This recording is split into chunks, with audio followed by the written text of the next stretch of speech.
1 aos Coríntios, capítulo 15.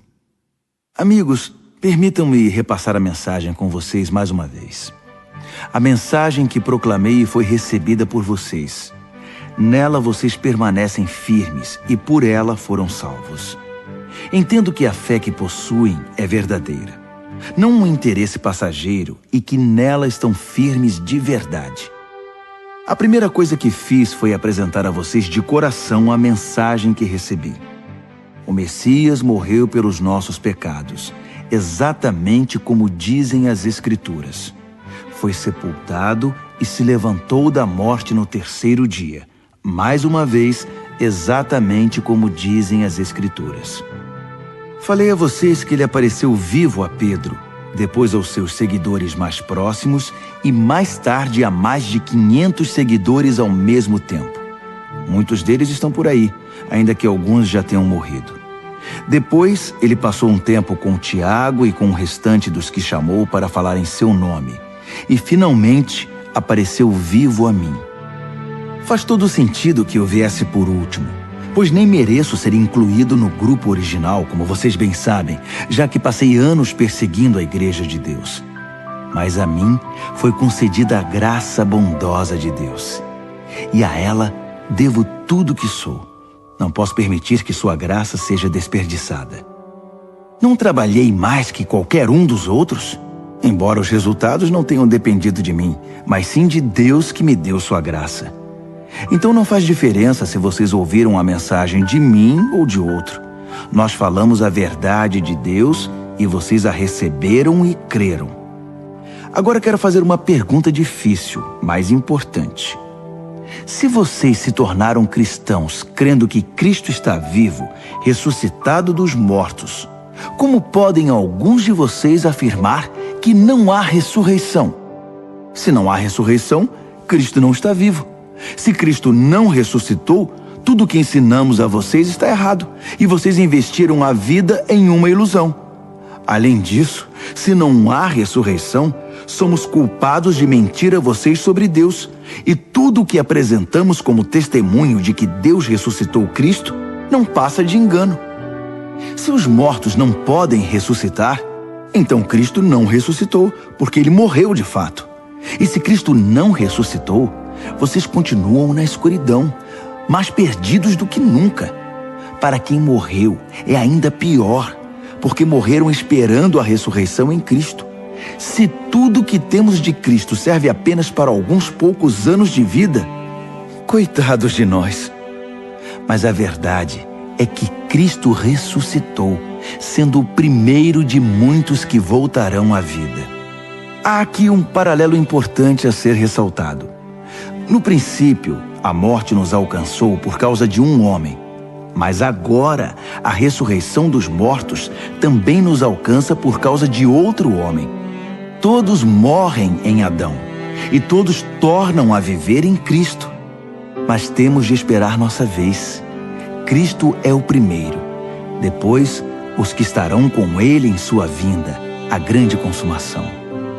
Nessa ocasião, depois de ter conquistado plena vitória, ele entregará o reino ao Pai. Ele não desistirá até vencer o último inimigo. E o último inimigo é a morte. Como disse o salmista, ele os venceu a todos e os pisoteou. É claro que isso não inclui o próprio Deus, porque quando tudo finalmente estiver sob o domínio de Deus, o Filho virá, ocupando o seu devido lugar. E o domínio de Deus alcançará sua plenitude, um final perfeito. Como entender que alguns de vocês se ofereceram para ser batizados em favor dos mortos? Se não existe ressurreição, para que este batismo? Não é uma contradição? E por que devo eu continuar arriscando a vida de forma tão perigosa? Encaro a morte praticamente todos os dias. Acham que eu faria isso se não estivesse convencido de que nossa ressurreição está garantida pelo Senhor ressuscitado? Acham que eu estava apenas bancando o herói quando enfrentei feras em Éfeso e por pouco não morri? É a ressurreição que motiva minhas palavras e ações, a minha vida. Se não há ressurreição, deveríamos seguir o ditado: comamos e bebamos que amanhã morreremos. Mas não se enganem. Não se deixem levar pela conversa de que não há ressurreição. Lembrem-se, as más companhias destroem os bons hábitos. Pensem bem. Busquem a santidade de vida. Não desprezem a realidade da ressurreição, pois a ignorância a respeito de Deus traz grande prejuízo. A verdade é que uma discussão prolongada como essa é inútil. Um cético pode perguntar: como pode haver ressurreição? Mostre-me. Quero ver com os olhos. Com que esse corpo da ressurreição se parece? Na verdade, essa pergunta é absurda. Isso não se vê com os olhos. Entende-se por uma ilustração. Quando plantamos uma semente, ela morre e logo nasce uma planta. A semente e a planta são bem diferentes. A semente de uma laranja não se parece com uma laranjeira. O que plantamos é diferente do que colhemos. Assim também, o corpo que é sepultado como se fosse uma semente e o corpo da ressurreição são muito diferentes. Observem que a variedade de corpos é impressionante. Assim como há diferentes tipos de sementes, há diferentes tipos de corpos. Corpo humano, corpo dos mamíferos, das aves e dos peixes. Vendo toda essa diversidade, temos uma ideia da glória da ressurreição, pois além dos corpos da terra, há também outros corpos no espaço, o sol, a lua e as estrelas, vistos em sua diversidade, beleza e esplendor. O que contemplamos agora são apenas as sementes antes da ressurreição. Imaginem como serão belas e gloriosas as plantas da ressurreição. A ilustração da semente, que depois de plantada morre e ressurge como planta viva, é, na melhor das hipóteses, uma simples comparação, mas talvez lance alguma luz sobre o mistério do corpo da ressurreição. É preciso, porém, ter em mente que seremos ressuscitados para valer, que estaremos vivos para sempre. O corpo que morre não manifesta beleza, mas quando ressuscitar, será glorioso. Sepultado em fraqueza, ressurgirá poderoso. A semente plantada é natural. Essa semente faz nascer o que é sobrenatural. É a mesma semente, o mesmo corpo. Mas que diferença entre o que morre fisicamente e o que ressurge em imortalidade espiritual. Para prosseguir, devemos voltar a atenção para as Escrituras. O primeiro Adão recebeu a vida.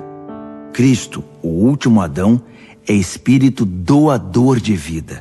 A vida física vem primeiro, depois a espiritual. O início se dá na terra, o desfecho se dá no céu. O primeiro homem veio da terra, e daí em diante os seres humanos são chamados terrenos. O segundo homem veio do céu, e por isso seremos celestiais.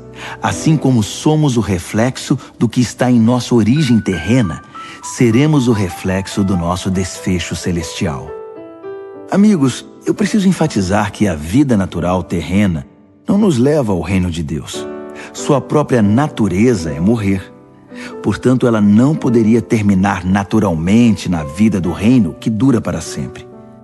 Mas quero compartilhar algo maravilhoso. Um mistério que talvez eu nunca entenda totalmente. Nem todos os cristãos vão morrer, mas todos serão transformados. O toque da última trombeta soará num piscar de olhos e o fim chegará. Ao sinal da trombeta celeste, os mortos se levantarão para nunca mais morrer, pois a morte perderá seu poder. Do mesmo modo, todos nós seremos transformados. Na ressurreição será assim. O que é perecível será substituído pelo que é imperecível.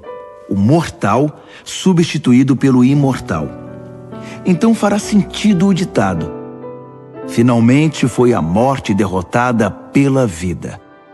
Ó morte, não está agora vencida? Ó morte, quem temerá a que era temida? Foi o pecado que tornou a morte tão terrível. E foi o código legal da culpa que conferiu ao pecado sua influência destruidora.